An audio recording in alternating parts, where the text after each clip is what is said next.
தேசிய ஜனநாயக கட்சியின் சார்பாக தமிழகத்தில் பெண்களின் பாதுகாப்பை உறுதி செய்ய தவறிய திமுக அரசை கண்டித்து மாநிலம் தழுவிய மாபெரும் கண்டன ஆர்ப்பாட்டம். திருப்பூர் மாவட்டம் தாராபுரம் நகராட்சிக்கு உட்பட்ட பழைய நகராட்சி வளாகம் அருகே தேசிய ஜனநாயக கட்சியின் சார்பாக தமிழகத்தில் பெண்களின் பாதுகாப்பை உறுதி செய்ய தவறிய திறனற்ற திமுக கட்சி ஆளும் அரசை கண்டித்து நேற்று மாலை 6 மணியளவில் மாநிலம் தழுவிய மாபெரும் கண்டன ஆர்ப்பாட்டம் பாரதிய ஜனதா கட்சியின் திருப்பூர் தெற்கு மாவட்ட தலைவர் திருமதி முனைவர் மோகன பிரியா சரவணன் தலைமையில் நடைபெற்றது. இந்த கண்டன ஆர்ப்பாட்டத்தில் மாநில பொதுச் செயலாளர் ஏபி முருகானந்தம் சிறப்புரையாற்றினார். மேலும் அதிமுக அவைத்தலைவர் பி.கே. ராஜ், அதிமுக மாவட்ட பொருளாளர் சின்னப்பன் என்கிற பழனிசாமி, தமிழ் மாநில காங்கிரஸ் மாவட்ட தலைவர் காளிதாஸ், அம்மா முன்னேற்ற கழக மாவட்ட செயலாளரும் முன்னாள் அமைச்சருமான சண்முகவேல், பாரதிய ஜனதா கட்சி மாநில செயற்குழு உறுப்பினர் ருத்ரகுமார், மாவட்ட பொதுச் செயலாளர் சுகுமார், பாட்டாளி மக்கள் கட்சி நகர செயலாளர் பிரவீன் மற்றும் பொதுமக்கள், பெண்கள், அனைத்து கட்சியை சேர்ந்த முக்கிய பொறுப்பாளர்கள், உறுப்பினர்கள் சுமார் 500க்கும் மேற்பட்டோர் பலர் கலந்து கொண்டு கண்டன ஆர்ப்பாட்டத்தில் பதிவு செய்தனர். நாம் தெரிவிக்க வேண்டும். பணியிடத்திலே பணிபுரிகிற பெண்கள், பள்ளி நிறுவனத்திலே படித்துக் கொண்டிருக்கிற நமது சகோதர குழந்தைகள், இவர்கள் எல்லாம் எல்லா நிலையிலுமே பாதிக்கப்படுகிறார்கள். அதற்கு சட்டம் அதை தடுக்காமல் வேடிக்கை பார்த்துக் கொண்டிருப்பதைத்தான் இங்கே குறிப்பிட்டு ஆர்ப்பாட்டம் நடத்தி கொண்டிருக்கிறோம்.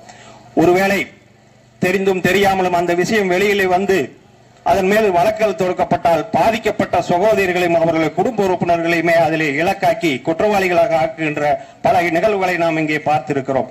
தொடர்ந்து இது போன்ற நிகழ்வுகளை நாம் அனுமதித்துக் கொண்டிருந்தால் இந்த நாடு புரட்சி தலைவி அம்மாவுடைய ஆட்சி காலத்திலும் சரி, பல்வேறு வகையிலே ஏழை எளிய வறுமைக்கோட்டு கீழ் உள்ள குடும்பத்தை முன்னேறக்கூடிய வகையிலே பல்வேறு திட்டங்களை கொண்டு வந்தாலும் கூட, குறிப்பாக புரட்சி தலைவி அம்மாவுடைய ஆட்சி காலத்திலே பெண்களை முன்னிறுத்தி பெண் சமுதாயம் முன்னேற வேண்டும் என்ற ஒரு அடிப்படையிலே தான் பல்வேறு திட்டங்களை எல்லாம் கொண்டு வந்தார்கள்.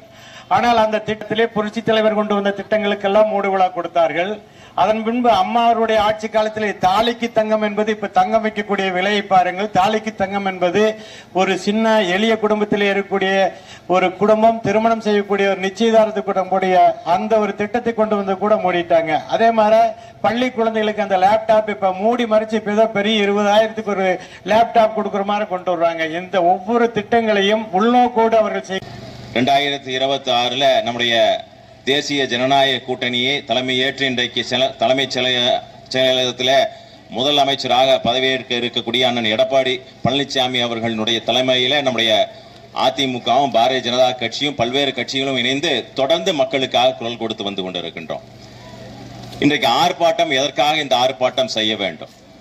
இன்றைக்கு மட்டும் கிடையாது, தொடர்ந்து எங்கெல்லாம் மக்கள் பிரச்சனைகள் இருக்கின்றதோ, மக்கள் எங்கெல்லாம் தொடர்ந்து இன்னல்களை சந்தித்துக் கொண்டிருக்கு, ஒரு சேர போட்டும் கூட உட்கார வைக்க முடியாத ஒரு அவல நிலையை பார்த்து கொண்டிருக்கின்றோம்.